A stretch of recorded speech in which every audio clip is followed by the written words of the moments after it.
Bonjour à tous, vous êtes sur DFM TV. Merci d'écouter Sport Matin tous les mardis 10h et vendredi 10h30. Nous allons parler du football féminin ce matin avec la Ligue des champions de la CAF. Donc la finale se joue donc ce vendredi du côté du Caire en Égypte entre les Mamelodi Sundowns d'Afrique du Sud et les Asakas Ladies du Ghana. Et puis on va parler des éliminatoires de la Coupe du Monde Qatar 2022.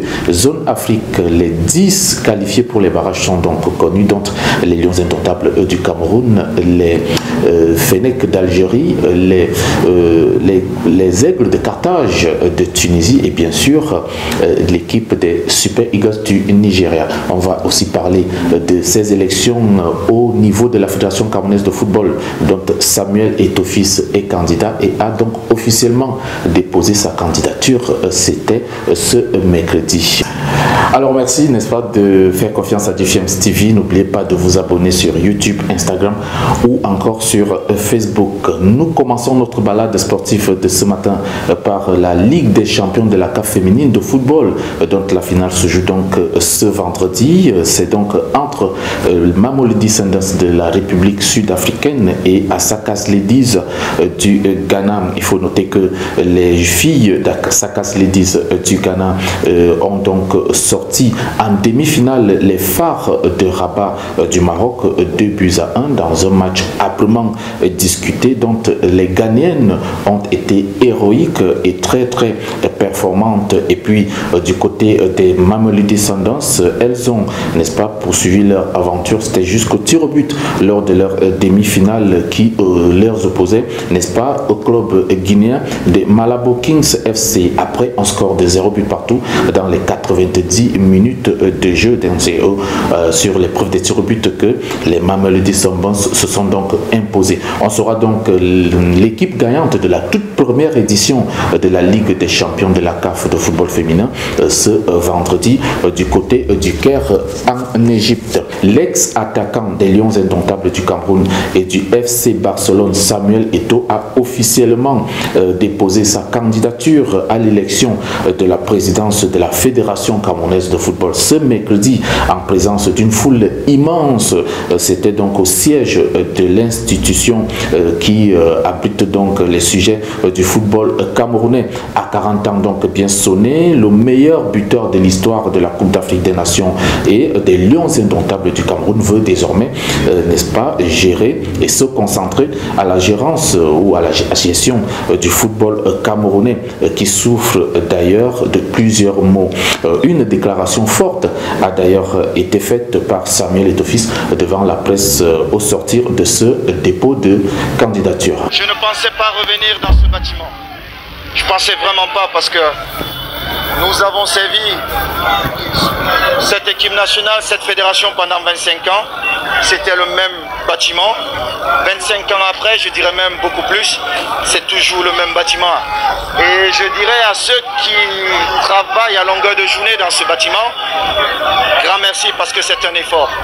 Je pense qu'avec tout ce que la fédération produit, on devrait avoir ce que les Camerounais méritent. Et comme je l'ai dit à Kinshasa, quand on échoue, on ne demande pas au professeur de tricher sur les notes. Il est impossible. Quand on échoue, on redouble. Ça veut dire qu'on n'a pas été bon. Donc, il n'y a pas de débat, il n'y a pas de proposition de premier vice-président.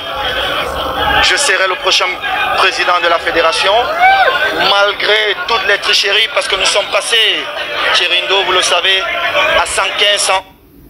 11 délégués à 76. Mais même jusque-là, nous disons allons aux élections et que ces délégués prennent leurs responsabilités pour donner enfin l'occasion au football camerounais de devenir ce que ce football doit être.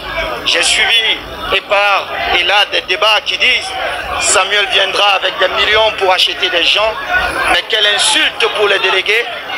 Dites-moi, jusqu'à présent, il y a un seul candidat qui vous a présenté son projet.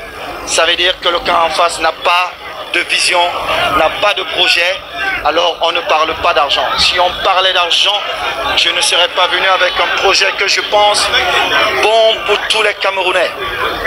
Maintenant, je prie le camp en face de faire attention parce que nous avons accepté beaucoup de choses, mais ce n'est pas parce que nous restons calmes que nous avons peur. Et le camp en face sait de quoi nous sommes capables. S'il faille venir rester ici et les déloger, nous le ferons.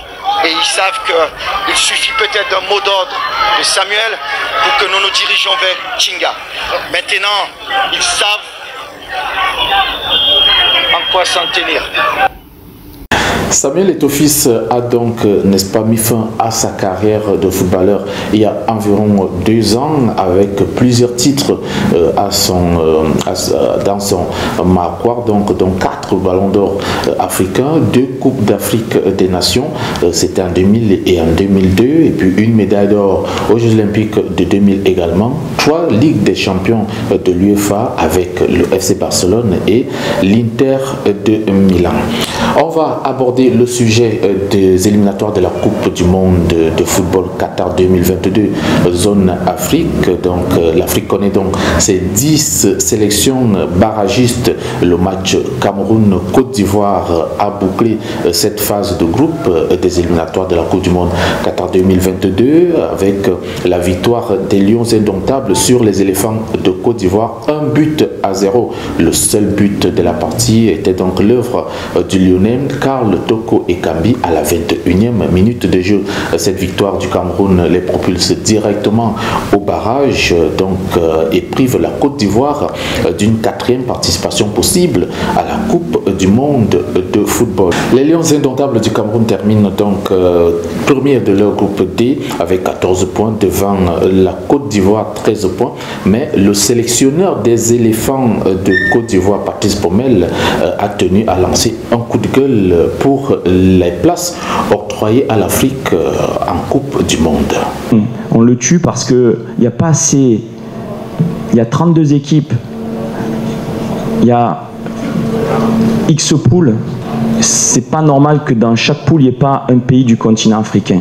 Et ça, on a tous à y travailler pour éviter des matchs couperés comme ce soir. Qu'on les fasse, il n'y a pas de problème. Mais encore une fois, ce soir, le Cameroun, vous êtes en play-off, mais vous n'y êtes pas encore. Et c'est un véritable, quand je parle de marathon, on finit rincé. Les Super Eagles du Nigeria réalisent quant à eux l'essentiel grâce à leur match nul, 1 but partout.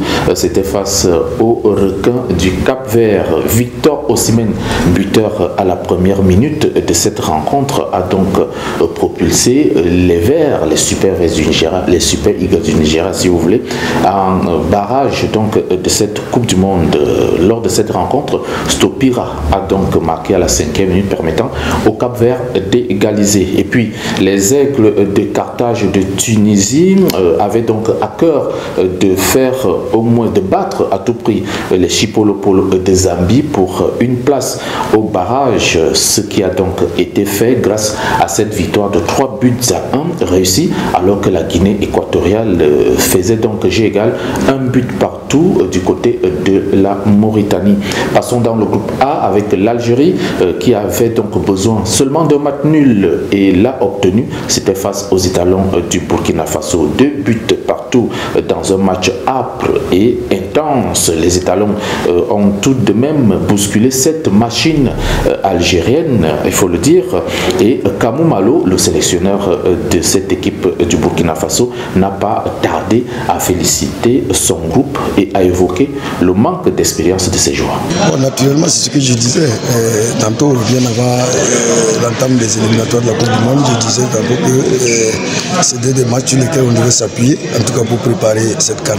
Alors la vérité nous rattrape, et malheureusement c'est vrai, parce que, comme vous le dites bien, nous allons justement nous appuyer sur ça et pour continuer dans la préparation de cette CAN. Alors ce qui nous a manqué, j'allais dire, un peu de l'expérience, parce que c'est un jeune groupe. Vous avez vu que toute la ligne d'attaque, c'est des jeunes garçons.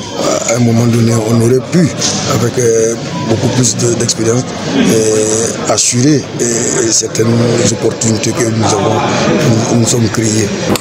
Le quota est donc atteint, les 10 barragistes zone Afrique sont connus, le groupe A avec l'Algérie, le groupe B la Tunisie, le groupe C les Super Eagles du Nigeria, le groupe D les Lions indomptables du Cameroun, le groupe E les Aigles du Mali, le groupe F les Pharaons d'Égypte, le groupe G les Black Stars du Ghana, le groupe H les Lions de la Teranga du Sénégal, le groupe I avec les Lions de l'Atlas du Maroc et puis le groupe J avec les Léopards de la République démocratique du Congo.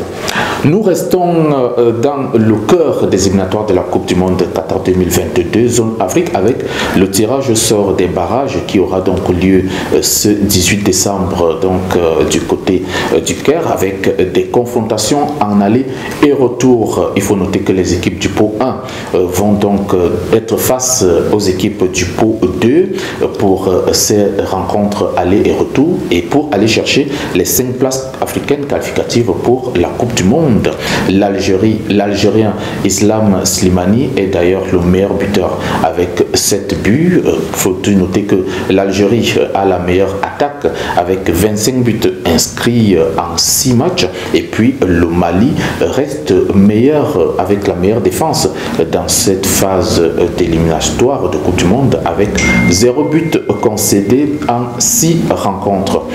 Et puis la République démocratique du Congo, elle, est menacée de disqualification à l'issue donc du match République démocratique du Congo-Bénin, gagné 2-0 par les Léopards de la République démocratique du Congo. Les dirigeants des écureuils du Bénin ont donc déposé une requête protestant le fait que les Léopards aient fait 4 sessions de changement au lieu de 3 normalement prévues. Il faut noter que la dite requête a été déposée auprès de la Fédération internationale de football association qui l'examine en ce moment.